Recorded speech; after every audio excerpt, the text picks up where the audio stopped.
Derechos Humanos Sin Fronteras es un programa que produce la fundación que lleva este nombre, abordando este delicado tema en forma independiente y reivindicando que estos derechos son universales y de ninguna forma pueden estar sujetos al control de gobiernos, empresas o partidos políticos. Es una diferencia importante y que distingue a Derechos Humanos Sin Fronteras. ¿Cómo están? Muy bienvenidos a Derechos Humanos Sin Fronteras aquí en UCB Televisión, la televisión digital, los cable operadores que nos portan y las redes virtuales que nos posibilitan llevar este programa a todo el país y el mundo. Derechos Humanos Sin Fronteras es un programa que produce la Fundación Derechos Humanos Sin Fronteras, abordando este delicado tema en forma independiente y reivindicando que estos derechos son universales y que de ninguna manera pueden estar sujetos al control de gobierno, empresas o partidos políticos. Y esto marca la diferencia importante de Derechos Humanos Sin Fronteras. Voy a partir con un contacto con Quito, Ecuador. Ya estoy en contacto con la doctora Sonia Valdés. Ella es abogada también laboral y de derechos humanos. Sonia, bienvenida. Sí, gracias, Jorge. Gracias a ti. Oye, un gusto tenerte en el programa, poder explorar también la realidad de Ecuador en el ámbito de los derechos humanos, de lo que haces tú también, de lo que has realizado. Déjame presentarte porque ahí está, ¿no es cierto?, en pantalla. Estamos hablando con Sonia Valdés, abogada laboral, también de derechos humanos. Tú estás en Quito, Ecuador, en estos precisos momentos, ¿no? Sí, así es. Vivo en Quito. Perfecto. Con algunos problemas muy cercanos a nosotros, problemas que a Latinoamérica nos preocupan, ¿no es cierto? Nos alarman, nos alertan y donde también tenemos que trabajar muchísimo. Quiero guiarte porque, mira, por ley de transparencia, decimos nosotros, siempre advertimos que esto es un programa grabado y que lo estamos grabando el día 10 de diciembre, día miércoles. Coincidentemente, hoy día es el Día Internacional de los Derechos Humanos, ¿no es cierto? Que es una fecha muy especial. En tiempos muy convulsos, como todos sabemos, impredecibles, como lo que estamos viviendo, muchas personas sienten una creciente sensación de inseguridad, desencanto y alineación en el tema de los derechos humanos. Me gustaría que tú hicieras una aproximación. ¿Qué sientes tú como abogada, como una persona tan ligada al tema de los derechos humanos, también sin fronteras? ¿Qué significa para ti este día? Mira, como efectivamente tú lo dices, la Declaración Universal de los Derechos Humanos fue proclamada el 10 de diciembre de 1948 en París. Y obviamente esta declaración la hicieron con el fin de proteger los derechos universales del ser humano, de todo el mundo. Pero lamentablemente vemos que estos derechos humanos son vulnerados, son violentados en cada momento, en toda instancia. Te estoy hablando y como abogada de la instancia judicial, en donde minuto a minuto y caso a caso se vulneran, se violan los derechos humanos. De esta manera, pues yo también como abogada me siento totalmente en la indefensión, te podría decir, para poder proteger, amparar esos derechos de todas las personas a quienes yo defiendo como legalmente, ¿no? Claro. Le estamos ganando los derechos humanos a una sociedad que cambia, que tiene problemáticas tan disímiles, pero tan cercanas unas con otras. Nosotros, las realidades más o menos se repiten. Ya vamos a entrar al detalle también con respecto a Ecuador, pero ¿le estamos ganando, estamos perdiendo esta batalla de los derechos humanos, Sonia? La hemos perdido, te podría decir. La hemos perdido porque lamentablemente incluso los mismos gobiernos se amparan en los derechos humanos para vulnerar los derechos humanos. Entonces, yo considero que la hemos perdido y que necesitamos luchar, necesitamos proteger estos derechos y para eso necesitamos totalmente una lucha en contra de estos regímenes que tenemos al momento y que, como te lo repito, día a día, minuto a minuto, vulneran los derechos humanos de las personas. ¿Cómo está actualmente Ecuador en este ámbito de los derechos humanos? Te quiero presentar porque me imagino, la pregunta, ¿no? Porque me imagino que también conforme los distintos gobiernos que han pasado post-dictadura militar han tenido sus altibajos y frecuentemente nos encontramos con situaciones muy puntuales pero que también vulneran y preocupan. ¿Cuál es la realidad que adviertes tú allá en Ecuador, Sonia? La realidad de este momento en el Ecuador, mira, respecto de los derechos humanos, tenemos que hacer un análisis del contexto en general del país como tal, que en este momento, pues, la recesión económica que está atravesando el país o que enfrenta el país por mucho tiempo, ya de manera prolongada, pues ha dado pie para el desempleo, para la falta de producción y obviamente para el consumo. Como consecuencia de estos factores, de este desempleo, pues tenemos, y está evidenciado totalmente, la delincuencia, la inseguridad. Y ahí viene una pregunta que yo la hago. Si estamos hablando de derechos humanos, tanto del pueblo en general como del gobierno, ¿dónde está el respeto de los derechos humanos? ¿Por qué? Porque si bien el pueblo en general, y nosotros lo vivimos hace no mucho tiempo, de un paro que obviamente paralizó al país, sí. Sin embargo, se habló mucho y se cuestionó mucho el respeto de los derechos humanos, pero también hubo vandalismo, hubo violación a los derechos humanos por parte de quienes se decían pueblo, pero que obviamente estaban ellos respondiendo a órdenes, se podría decir, de grupos determinados de narcotráfico, de delincuencia, incluso un grupo político. Entonces, ¿cómo podemos nosotros ahí establecer de que hubo vulneración, violación de los derechos humanos si por parte de este grupo, que no era el pueblo como tal, sino un grupo que, como lo dije, estaba liderado por un grupo político y por grupos criminales, por grupos delincuenciales contra el Estado como tal, que estamos hablando de los militares, de la policía, que obviamente su deber, su función es proteger y amparar la seguridad del Estado. También hubo vulneración de derechos humanos para la policía, para los militares. Entonces, ahí sí queda, o te dejo como incógnita, podría decir yo, porque lo dejo en el tapete. O sea, hubo vulneración, tanto para quienes están en la obligación y la facultad de ellos es proteger los derechos humanos, y también como obviamente las redes sociales y de quienes les interesaba atacar al gobierno, hablaban de violación de derechos humanos para el pueblo. Ahora, el tema de los derechos humanos, ¿qué pasa con estas bandas criminales? O sea, entendemos y sabemos, ¿no es cierto?, la relación intrínseca que existe con países vecinos, lo tienen con Colombia. Aquí tengo un dato, las autoridades ecuatorianas han utilizado informes secretos de inteligencia para congelar las cuentas bancarias de organizaciones indígenas y ambientalistas. Ojo, Human Rights Watch. Desde septiembre del 2025, la Unidad de Análisis Financiero Económico, organismo gubernamental encargado de prevenir los delitos financieros, ha ordenado a la entidad reguladora del sector bancario que congele las cuentas bancarias para varias organizaciones indígenas y ambientalistas, así como también de los líderes y los miembros. Esto relacionado también en otro ámbito respecto a la superautopista, se habla global de la cocaína, por un territorio que cruza el 70% del tráfico mundial de cocaína en Ecuador. ¿Qué hacemos ahí? ¿Es una realidad, Sonia?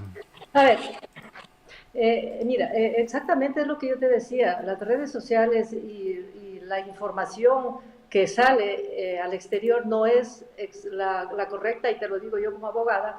Todos los dirigentes indígenas a quienes fueron congeladas sus cuentas bancarias, a todos se les inició un proceso por enriquecimiento ilícito, y ellos no supieron justificar de dónde tenían esos fondos, no supieron justificar por qué tenían esas cantidades tan exuberantes en sus cuentas bancarias. Obviamente están con procesos iniciados en la Fiscalía por enriquecimiento ilícito. Y dentro del proceso de investigación, pues es facultad del juez, del fiscal, ordenar la congelación de las cuentas bancarias. Y lógico, el momento en que pasó eso, pero ya te digo, dentro del marco legal, porque fue un proceso legal iniciado en contra de ellos, ellos ya no pudieron tener ese dinero porque nosotros sabíamos, o el gobierno, el Estado, el gobierno, sabía a dónde iban esos fondos. Y de alguna manera se logró parar la arremetida que venía con la justificación de un paro nacional reclamando las medidas implementadas por el gobierno. Se logró parar un poco la arremetida que venía con estas paralizaciones y obviamente disfrazadas de paro reclamando medidas justas por parte del gobierno. Sí. Ahora, es un proceso, es un tema, ¿no es cierto?, político, social, económico que se está viviendo al interior de Ecuador. Daniel Noboa lo hemos visto, disculpa que cambie de tema, ¿no es cierto?, pero para pimponear y dar cuenta también de la actualidad, porque lo hemos visto en el día de hoy. Recuerdo que estamos a 10 de diciembre en la entrega del premio, digamos, el reconocimiento de Nobel, ¿no es cierto?, en Oslo, en Noruega, a Corina Machado, y estuvo ahí Daniel Noboa. A ver, entendemos, digamos, la realidad política de Ecuador, la observamos a la distancia, pero la pregunta es, ¿cómo está conjugándose? ¿Cómo el engranaje está funcionando al interior de Ecuador? ¿Cómo lo ves tú? ¿Cómo lo adviertes? En el campo de los derechos humanos, de la estabilidad política, como tú quieras asumirlo, Sonia. A ver, si estamos hablando de estabilidad política, yo te diría que hay una inestabilidad política terrible, muy marcada, porque aquí los partidos políticos, y está incluido el del gobierno, realmente lo que les interesa es marcar su posición sin ver las necesidades y el interés del pueblo como tal.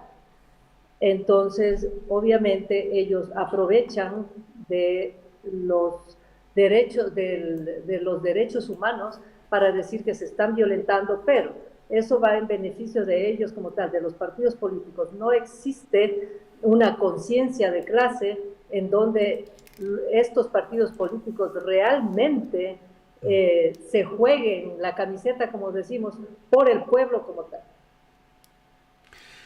Hablábamos, perdón, del medio ambiente hace algún momento atrás, ¿no es cierto?, directa o indirectamente. Tú fuiste representante de Ecuador en el Congreso Latinoamericano del Medio Ambiente, que logró la presidencia pro tempore, ¿no es cierto?, en Ecuador, en el Congreso en Lima. Cuéntame cómo fue, cómo se desarrolló y qué importante logro obtenido ahí, ¿no? Así, fue una experiencia muy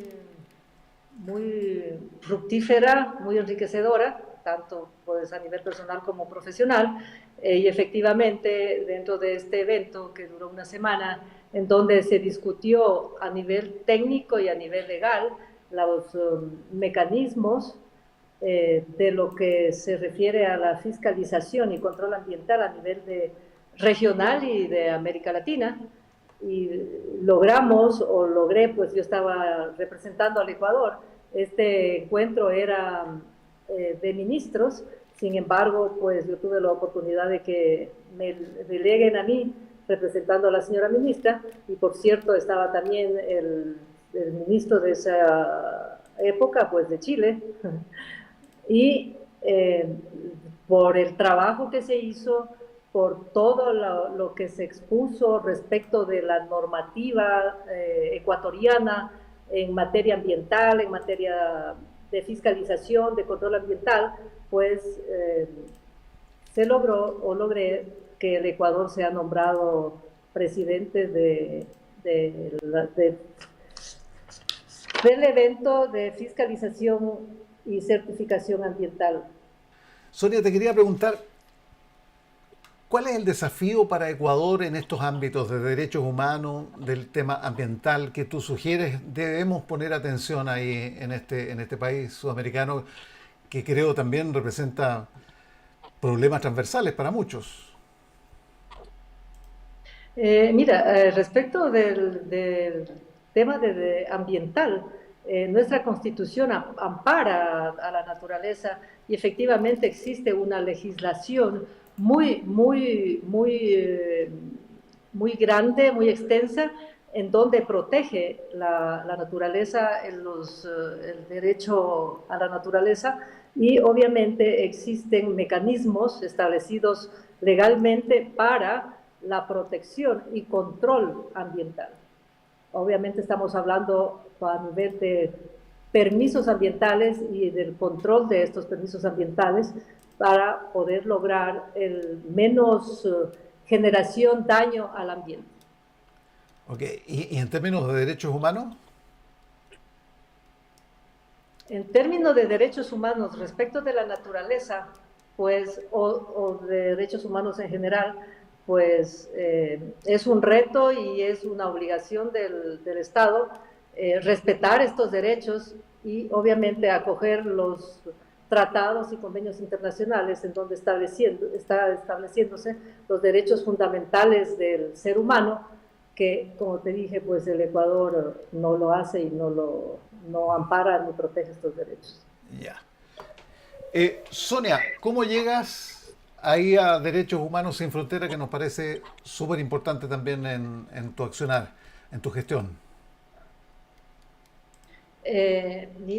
Yo por más de 10 años colaboré de manera incondicional y sin remuneración en la Confederación de Trabajadores del Ecuador, asesorando y llevando procesos legales respecto de los trabajadores que aglutina la Confederación de Trabajadores del Ecuador a nivel nacional y estando y colaborando en materia laboral como asesora, tuve la oportunidad de conocer al doctor Juan Carlos Moraga y obviamente como presidente de Derechos Humanos Sin Fronteras. Hubo un trabajo coordinado desde el año 2023 en que Derechos Humanos Sin Fronteras tuvo un protagonismo en el Ecuador y obviamente la Confederación de Trabajadores del Ecuador estuvo trabajando con Derechos Humanos Sin Fronteras como organización sindical. A raíz de eso es que conocí al doctor Juan Carlos Moraga y obviamente empecé a trabajar en coordinación con el doctor Rodrigo Pizarro, quien también es abogado y del equipo jurídico de Derechos Humanos Sin Fronteras, en la elaboración y presentación de 2 demandas internacionales auspiciadas y representadas por Derechos Humanos Sin Fronteras. Estas 2 demandas son de 27 ex servidores legislativos que fueron cesados en sus funciones en el año 2008, un 31 de diciembre del 2008, fecha en la que todos están con sus familias festejando, felices, y yo debo indicar que también estoy siendo parte de esa demanda porque también fui una de las servidoras legislativas que fue notificada con supresión de partida, pero aquí hay un tema que es importante enfatizar y señalar de que nosotros, servidores legislativos, estábamos amparados en la Constitución del 2008, porque obviamente el presidente Correa asumió el poder en el año 2007, llamó a consulta popular, luego a una constituyente, y en esa constituyente nos amparó, los asambleístas constituyentes nos ampararon a los servidores legislativos de nombramiento en la constitución de ese entonces, que iba a ser aprobada por el pueblo ecuatoriano, en la disposición transitoria cuarta, en donde expresamente señala de que los servidores del Congreso Nacional de nombramiento pasarán a ser parte de la Asamblea Nacional. Y, oh sorpresa, en el proceso de transición del Congreso Nacional a Asamblea Nacional, que estaba funcionando la Comisión de Codificación y Legislación, que fue llamada el Congresillo, un 31 de diciembre, como lo digo, del 2008, fuimos notificados con la supresión de partida, vulnerando todo derecho de manera incluso inhumana, podría decirse, porque, como lo dije, fuimos notificados un 31 de diciembre del 2008. Desde el 1 de enero del 2009 hasta el año 2024, venimos peleando en la justicia ecuatoriana, reclamando nuestros derechos. Sin embargo, en todas las instancias, administrativa, contencioso administrativa, Corte Nacional de Justicia, Corte Constitucional, nos negaron este derecho que nosotros, como te digo, fuimos amparados por la misma Constitución y ratificados por 2 mandatos constituyentes, el 1 y el 23, en donde ratificaba de que nosotros pasábamos a la Asamblea Nacional. Sin embargo, fuimos despedidos con una acción de personal que ni siquiera tenía fecha, y amparada esa acción de personal en el artículo 5 de la Ley Orgánica de Servicio Público y Carrera Administrativa, ley a la que no pertenecíamos o no regía a la función legislativa de esa ley. ¿Por qué? Porque el artículo 5 de esta misma ley establecía que tanto la función legislativa como la función judicial tenían sus propias leyes, por lo tanto la LOSCA no regía a estos dos poderes, tanto el legislativo como el judicial, y a los servidores, obviamente, de la función legislativa en el caso de nosotros. Contra todo eso y por encima de todo, pues violentando todo derecho, nos despidieron, nos suprimieron nuestras partidas y hemos peleado 17 años en la justicia ecuatoriana, y cuando se nos cerró toda oportunidad de instancias en la justicia ecuatoriana, acudimos a instancias internacionales, pues representados y auspiciados por Derechos Humanos Sin Fronteras. Y como lo dije anteriormente, pues hemos sido ya, ya nos han admitido la demanda y ha sido ya también notificado el Ecuador. Y nosotros tenemos la seguridad absoluta que al ser tan evidente la vulneración de nuestros derechos, pues la Comisión Interamericana de Derechos Humanos y la Corte Interamericana de Derechos Humanos, pues determinarán que efectivamente nuestros derechos fueron violentados, pues tendrán que devolvernos nuestros puestos y reconocernos todo el tiempo que estuvimos fuera. Eso es respecto del primer caso de la demanda internacional. El segundo caso de demanda internacional es de los ex trabajadores de Cervecería Nacional, quienes en instancias nacionales reclamaron el pago de sus utilidades, que fueron negadas igual. Tenemos que reconocer que Cervecería Nacional es una arma contra quien realmente pelearon estos trabajadores y lograron, asimismo, tras 14, 15 años de lucha, de que se les reconozca que les fue negado el pago de sus utilidades. Sin embargo, la Corte Constitucional dictó una sentencia en el 2018 en donde estableció el pago de las utilidades y obviamente el pago de intereses. Sin embargo, en el proceso de ejecución, violentando toda norma jurídica, incluso la misma Constitución, la Corte Constitucional en el año 2024, en una resolución de un auto de seguimiento al cumplimiento de la sentencia, modula la sentencia, cambia la sentencia y establece que el cálculo debía hacerse al valor de convertibilidad de 25.000 sucres, que fue en el 2000, en donde se dolarizó el país, más no al valor del dólar que se encontraba de cada año del que estaban reclamando las utilidades. Esa fue una de las violaciones y ordenó el no pago de los intereses. se demandó ante la Comisión Interamericana de Derechos Humanos y la demanda ha sido ya aceptada y efectivamente reconocen que esos valores tienen que ser resarcidos, pagados correctamente. Y obviamente llamar la atención tanto a la Corte Constitucional como al Ministerio de Trabajo, que fue quien ejecutó la sentencia. Eso para mí es importantísimo para quienes realmente estamos presentando estas demandas, tanto de los trabajadores de Cervecería Nacional como de los exfuncionarios del Congreso Nacional, pues que quede en evidencia de que efectivamente nuestros derechos fueron vulnerados. Sonia, hablemos del tercer encuentro que se realizó, Derechos Humanos en Ecuador, Sin Fronteras en Ecuador, tercer encuentro internacional.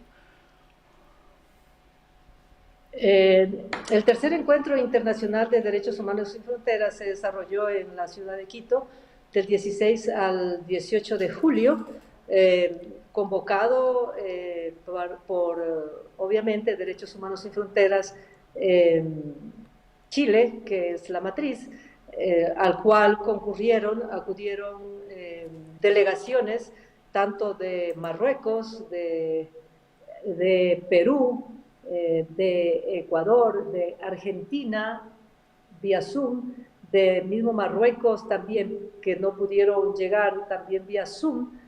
Fue un arduo trabajo de 3 días en donde realmente se deliberó el tema del valor y lo que es realmente la defensa de los derechos humanos y también de la naturaleza. Un evento que tuvo la participación de muchas delegaciones y organizaciones de derechos humanos de aquí del Ecuador, también de la Amazonía, y obviamente con la participación y coauspicio de la Confederación de Trabajadores del Ecuador. Terminó con varias conclusiones en las que se determinó de que debería continuar la lucha de protección y promoción de los derechos humanos y defensa de los derechos de la naturaleza y continuar con ese trabajo arduo que lleva adelante Derechos Humanos Sin Fronteras. Además, dentro del proceso que se está llevando de las demandas internacionales, el doctor Juan Carlos Moraga, en su calidad de presidente de Derechos Humanos Sin Fronteras, tuvo la oportunidad de ser recibido en el pleno de la Comisión Interamericana de Derechos Humanos, donde le dieron la oportunidad de exponer los 2 casos y obviamente con ese apoyo y con la intervención del doctor Moraga se logró de que efectivamente pues la comisión ya en un caso haya notificado al Ecuador con el proceso, con la demanda, y en el segundo caso también pues ya haya pedido ya información al respecto. Y del tercer encuentro, obviamente, la declaración de Quito, que es con la que culminó el tercer encuentro, en el que se determinó que efectivamente los derechos humanos son universales y que se defiende y se ampara a todos sin distinción de raza, sexo, y que efectivamente incluso de pensamientos políticos, de opinión política, y que son universales. Sonia, te quiero agradecer estos minutos, esta comunicación que tenemos con Quito, con Ecuador. Sonia Valdés, abogada laboral y también de derechos humanos, tan importante personero, ligado también a la Fundación Derechos Humanos Sin Fronteras. Muchas gracias y hasta una próxima oportunidad. Encantado de conocerte, Sonia. Gracias a ti, Jorge. Encantada. Igual. Seguimos en UCB Televisión con Derechos Humanos Sin Fronteras. Nuestro siguiente invitado, después de Sonia, desde Ecuador, estamos con Rodrigo Lledó para hablar del ecocidio. Rodrigo, ¿cómo estamos? Bienvenido. Muy bien, muchas gracias por darme la oportunidad de estar aquí nuevamente. Desde Madrid, mira, desde Quito, Ecuador, ¿no es cierto? Con Sonia nos cruzamos y llegamos allá a Madrid, España, donde, Rodrigo, bueno, tú ejerces ahí tu tu profesión y como abogado, director de Ecocidio Internacional Latinoamericano, tú me decías, director de Ecocidio. Sí, director de Stop Ecocidio para América Latina. Que Stop Ecocidio es una ONG británica que surge en el Reino Unido, pero que hoy día está extendida, digamos, por distintos continentes. Ok, ecocidio, suena, bueno, obviamente sí, de medio ambiente, del ecosistema y de muerte, una contradicción vital, ¿no es cierto? Porque la naturaleza da vida, florece, nos hace florecer, nos hace perpetuarnos. Y sin embargo también tenemos la otra acción que es nefasta, que va extendiéndose lamentablemente con consecuencias fatales para el medio ambiente. Cuéntame, ¿cuál es el objetivo de todo lo que tú estás haciendo, digamos, en el ámbito de la investigación también? Sí, bueno, hacemos muchas cosas de muchos ámbitos, pero todo con un único objetivo, que es convertir el ecocidio en un crimen internacional. El ecocidio no es un término nuevo, a pesar de que a mucha gente está recién escuchándolo, ¿no? Es un término que no es nuevo, es un término que surge a propósito de Vietnam por los años 70, acuñado por un biólogo norteamericano, Arthur Galston, y él lo acuña en base a una raíz griega y una raíz latina. Eco, que significa literalmente casa o bien hogar, y el latín cidium, que es, como tú decías, matar, ¿no? Entonces, ecocidio literalmente es matar nuestro hogar. Pero bueno, el año 2021 hubo un panel de expertos que definió en términos técnicos el ecocidio, y básicamente, para que todo el mundo lo entienda, son estos grandes desastres naturales que eran perfectamente evitables, y que ocurren porque no se tomaron las medidas necesarias de prevención.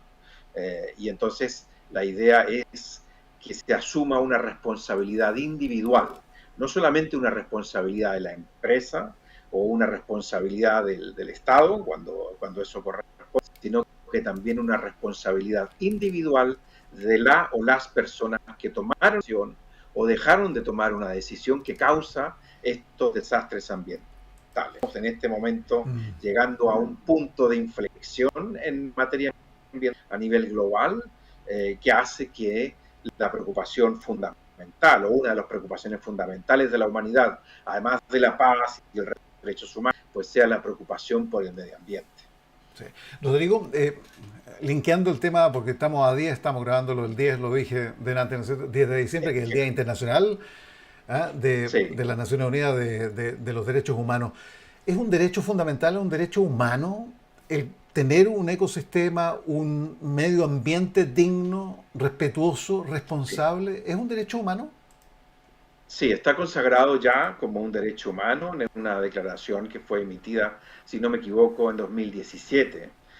Y allí se consagra como un derecho humano, el derecho humano a un medio ambiente sano.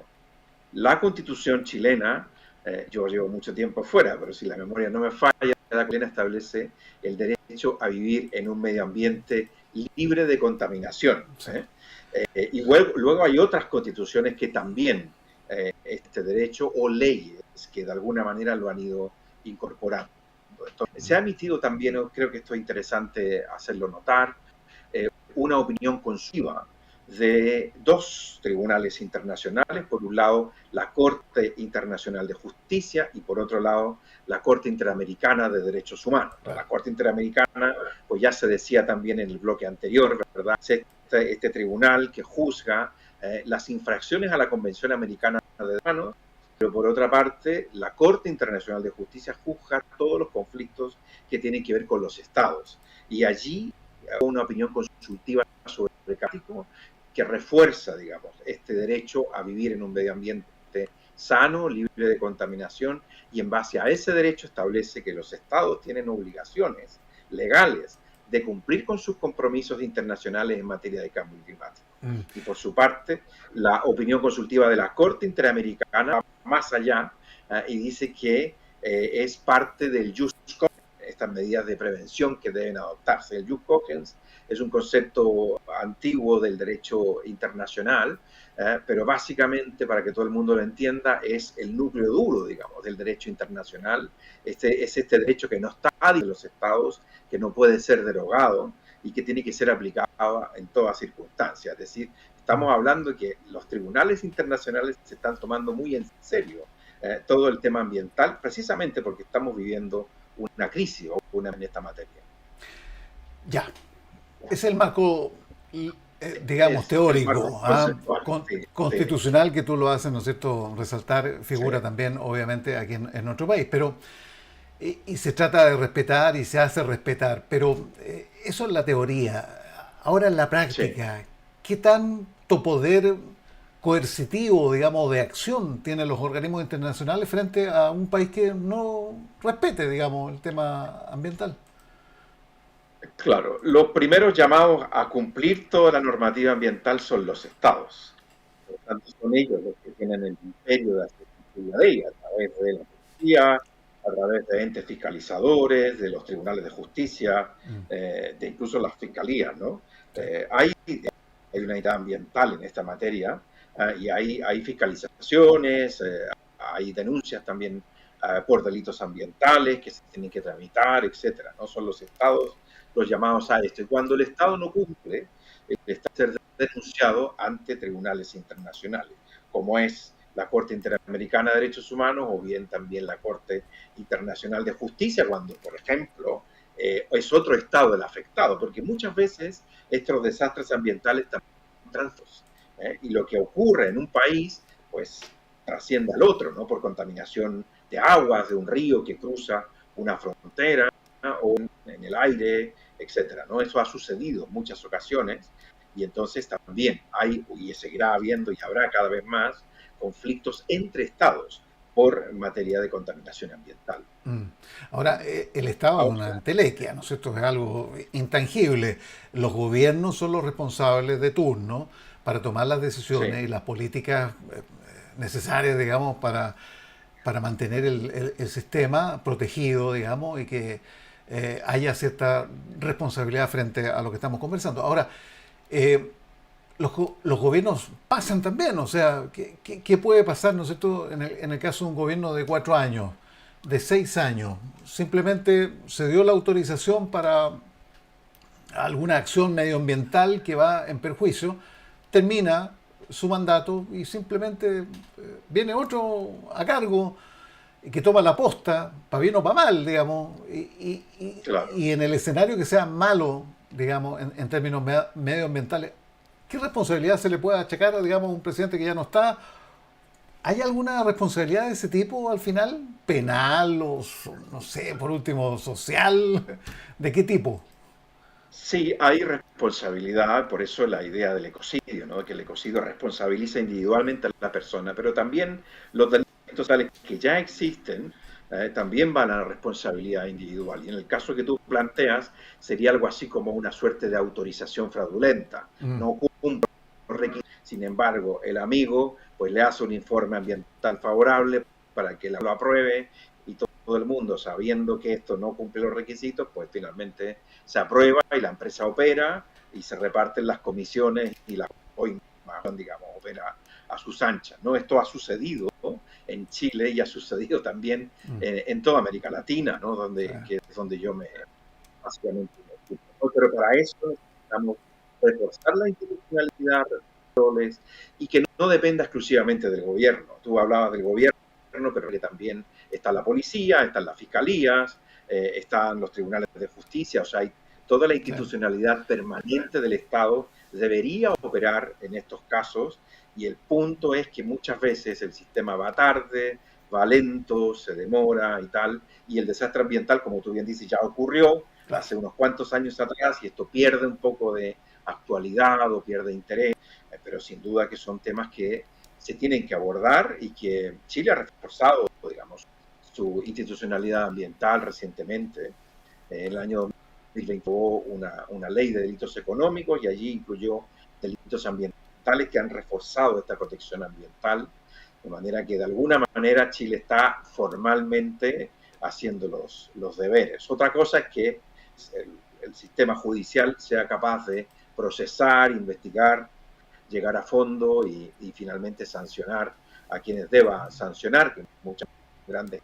Y entonces creo que tu pregunta al final iba más bien a una crisis, a otra, porque estamos en una crisis ambiental, pero también hay una crisis de gobernabilidad o gobernanza, como se dice hoy día, a nivel global, ¿no? Naciones Unidas, pues, sí, ha dado de sí lo que ha dado desde la Segunda Mundial hasta ahora. Hay otros países que son más poderosos que se saltan se dice en España, se saltan a la torera, digamos, todas las recomendaciones de tratados de Naciones Unidas, y al final, ¿quién le pone el cascabel al gato?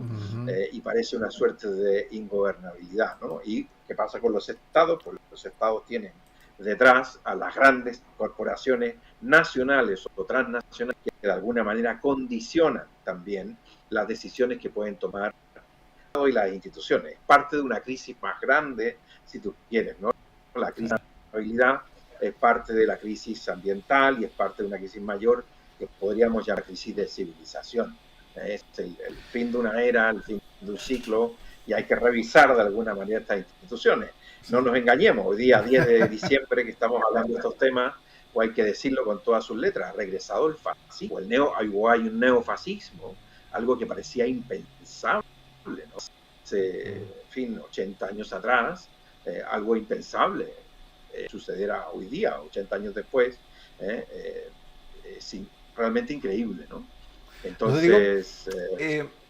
se habla del negacionismo, ¿eh? En términos políticos, sí, para casos muy puntuales. ¿Existe un negacionismo en este ámbito, en esta área, en los países?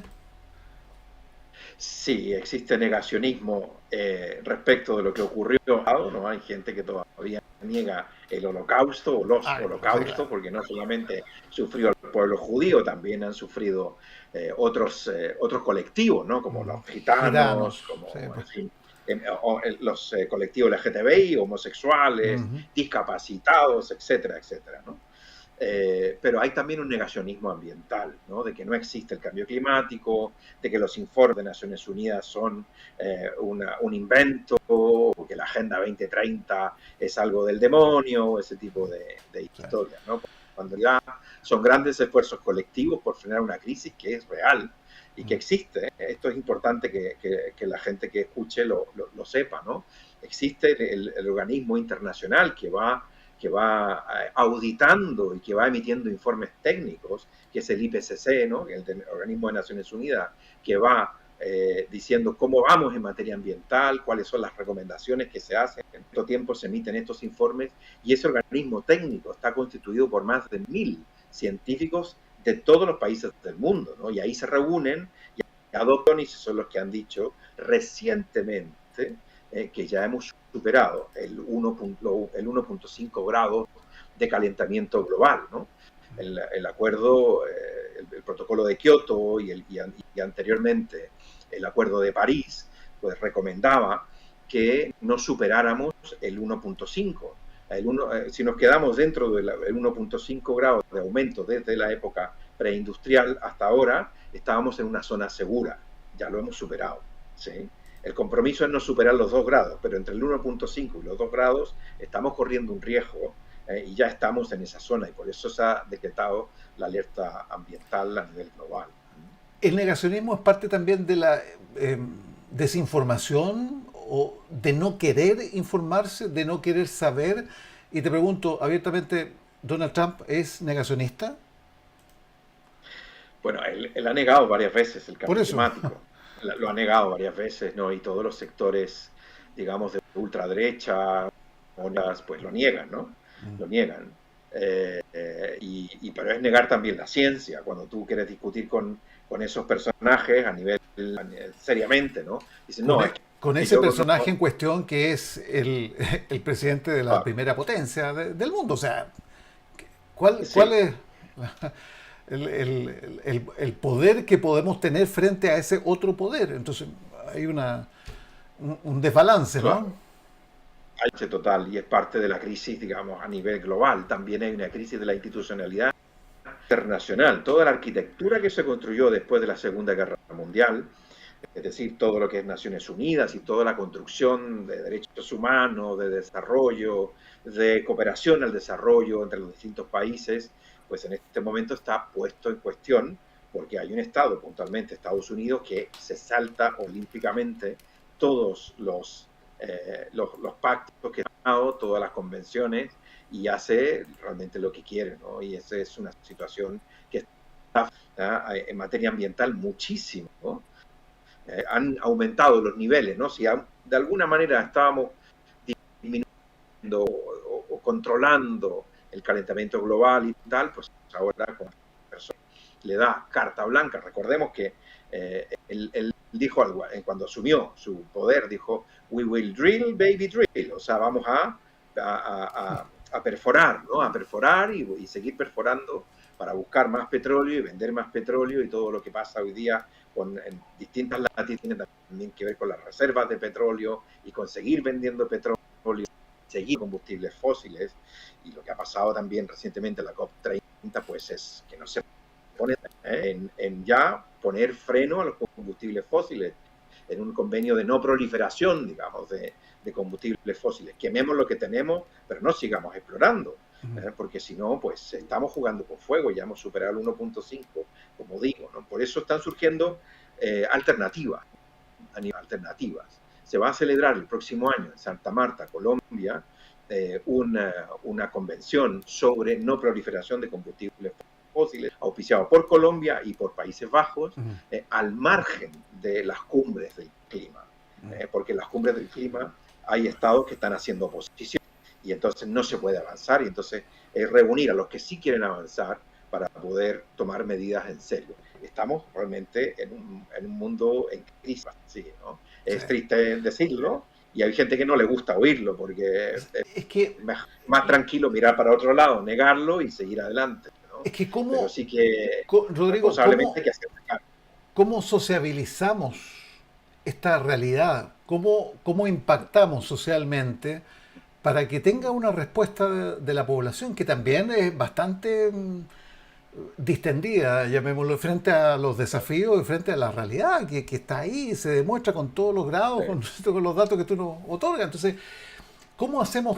Es un tema cultural, es un tema de promocional, de campaña, es un tema de gobierno, un tema de poder, porque también aquí hay empresas, etcétera, etcétera, como lo hemos conversado.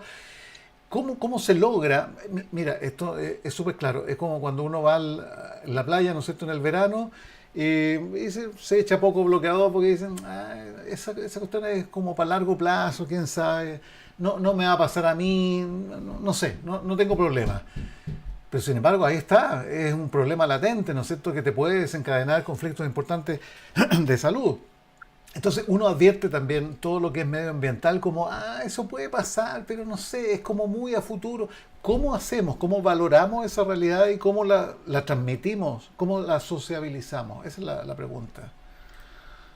Yo creo que, desde luego, información, ¿no? Primero, informar con la verdad, con antecedentes, con lo que están diciendo los científicos, es fundamental. Pero luego también buscar soluciones, porque sí que se están tomando soluciones, hay iniciativas que se están desarrollando. Yo creo que sí que es importante también darlas a conocer, ¿no? Sí, a la gente mayor de cierta edad dicen, bueno, yo ya viví, no me tocará a mí. Si hay una catástrofe climática global, a mí no me tocará, será muy seguro o algo así, ¿no? Pero hay que ser responsable y preocuparse por las generaciones que vienen. Y las generaciones que vienen son las que están más preocupadas.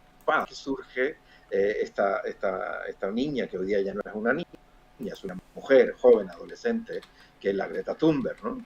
Pero han surgido en América Latina. Hay otro chico, Francisco, ¿no?, que es de Colombia, un niño que ya también es un adolescente, y está diagnosticado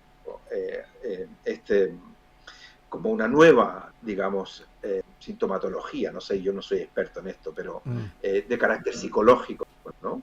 Que es esta ecoansiedad, así le llaman, ¿no? Está descrita esta patología, la ecoansiedad, que es justamente la gente joven que sí que se informa por redes sociales o por lugares serios y tal, y descubre que efectivamente estamos en un conflicto, en un problema, en una crisis, y que nadie está haciendo nada, y entonces sí que esto genera ansiedad. El mundo se va al carajo y nadie hace nada, digamos. Por eso surgen estos movimientos de Extinction Rebellion también, los tantos, ¿no?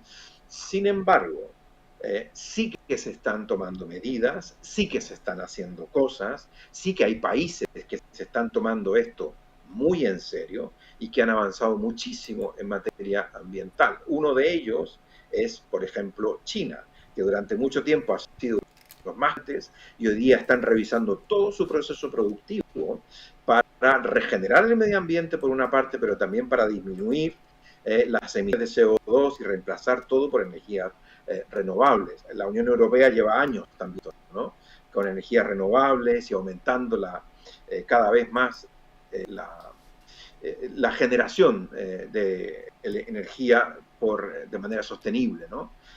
Sí que se hacen cosas y Stop Ecocidio, que yo represento, pues tiene una propuesta muy concreta, muy que ha avanzado rápidamente en muy poco tiempo. Nosotros surgimos en el año 2017 y ahora pues estamos avanzando muchísimo. Para el derecho internacional son más lentos, ¿no? Pero hemos avanzado muy rápido precisamente porque hay que hacerlo, ¿no? Porque estamos en una situación donde se requiere actuar con prontitud. Sí.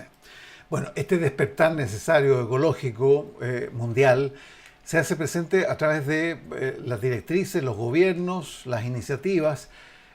Tú haces un marco del Estado, ¿no? Pero ese marco tiene que responder también a los gobiernos, a las instituciones democráticas, con su estructura, que funcionen bien.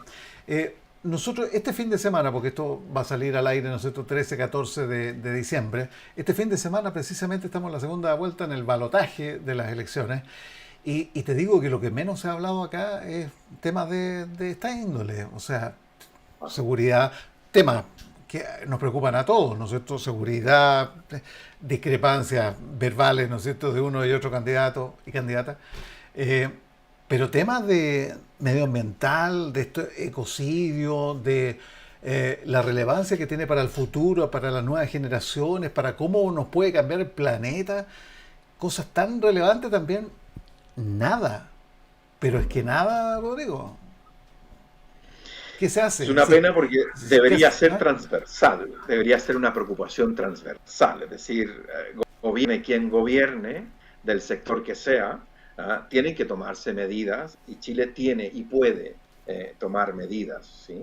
Esto, yo lo he dicho en otras entrevistas, no es ir en contra de las empresas, nadie quiere ir en contra de las empresas son necesarias en el sistema en el que vivimos y traen desarrollo, generan empleo, generan riqueza y eso está muy bien, pero lo que hay que hacer es generar riqueza de manera responsable, de manera sostenible y a lo mejor dejar de ganar un poquito, ganar un poquito menos, pero invertir poquito en medidas de prevención. Chile es un país minero y va a seguir sacando minerales de la cordillera, el cobre, el litio, en fin, el boro y un montón de otros minerales que son requeridos para esta llamada también transición energética, ¿no? Dejar de quemar combustibles fósiles para ir a lo eléctrico, ¿no? Se necesitan también muchas tierras raras, Chile tiene tierras raras, hay otros países del mismo, la zona norte, digamos, de la zona altiplánica, donde también Bolivia, Perú, etcétera, tienen esto,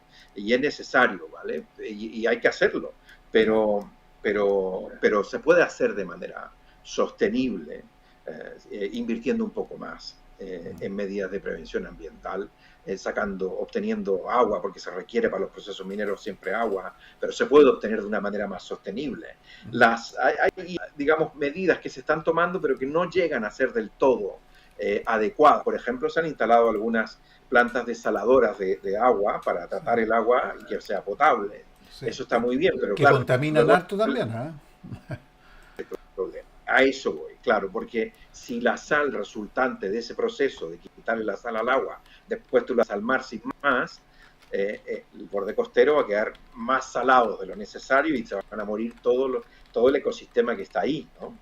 En fin, los salmones en el sur de Chile es otro problema legal, pero también hay ilegal, y hay autorizaciones que no tendrían que haberse dado, ya se sabe que hay un daño ecológico enorme, de grandes proporciones, que sería candidato precisamente a hacer un ecocidio. ¿Por qué? Por ahorrado de dinero, en vez de hacer las piscinas en tierra, como su nombre lo indica, piscinas, no, seccionan una parte del mar, le ponen una rejilla y ahí todos los salmones. Y eso produce una contaminación enorme que crea un desastre ambiental de proporciones inconmensurables, digamos. Y es nuestra riqueza, nuestro país, ¿no?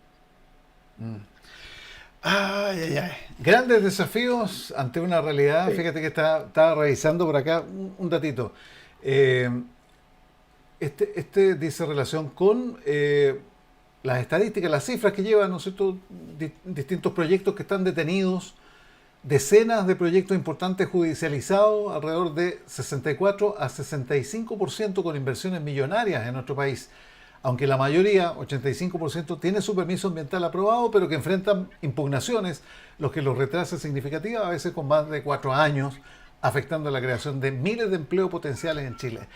¿Cómo sopesar, cómo balancear la necesaria, ¿no es cierto?, apertura a este tipo de proyectos, pero también el respeto irrestricto, digamos, al tema medioambiental? Ese es el gran desafío, cómo conciliar ambas posiciones, Rodrigo. Sí, bueno, yo celebro, digamos, que los tribunales de justicia estén actuando y que la sociedad civil en Chile también esté organizada, y en materia ambiental sí que está muy organizada, y se han puesto estos requerimientos para obtener más información, porque hay dudas de cómo se han obtenido estos permisos cuando se sabe o se ve que pueden provocar un desastre ambiental, ¿no? Y entonces, que esto quiere decir que el sistema sí que está funcionando, un sistema de prevención. Porque el negocio lo haremos igual, se hará antes o después, pero hay que hacerlo bien. Ese yo creo que es un poco...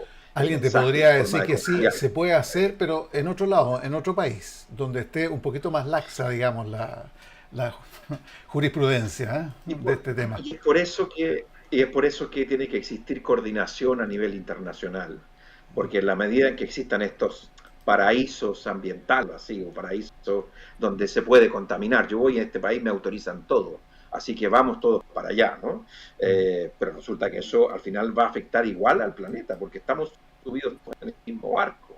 Sí. Entonces es engañarse, ¿no? Es como que estamos en un autobús, sí, ¿verdad? Y que en el asiento 5 no vamos a contaminar, pero vamos a ir a todos al 43 y ahí sí que vamos a contaminar. Efecto rebote que igual va a llegar y nos va a afectar. Efectivamente, sí, efectivamente. Entonces hay que pensárselo muy bien y hay que armonizar, y por eso también existe todo un movimiento internacional y están estas opiniones consultivas, ¿no?, que son muy bienvenidas, llegan en un momento crítico, y lo que hacen es un poco abrir la puerta también al litigio internacional. Es decir, oiga, tómese en serio esto, que si no, hay responsabilidad internacional en materia de protección del medio ambiente.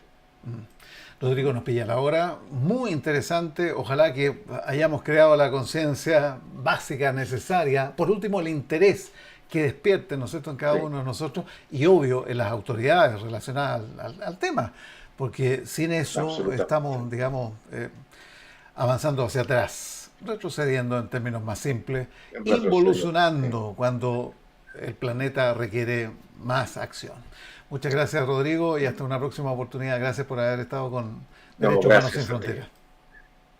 Un placer, como siempre. Muchas gracias. Muchas gracias, Rodrigo. Rodrigo Lledó.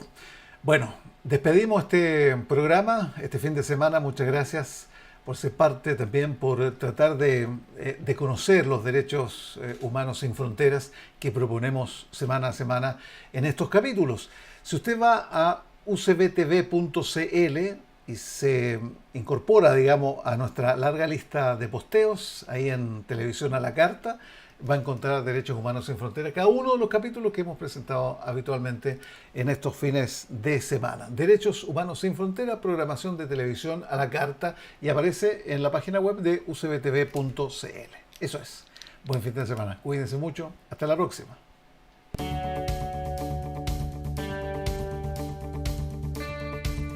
Derechos Humanos Sin Fronteras es un programa que produce la fundación que lleva este nombre, abordando este delicado tema en forma independiente y reivindicando que estos derechos son universales y de ninguna forma pueden estar sujetos al control de gobiernos, empresas o partidos políticos. Es una diferencia importante y que distingue a Derechos Humanos Sin Fronteras.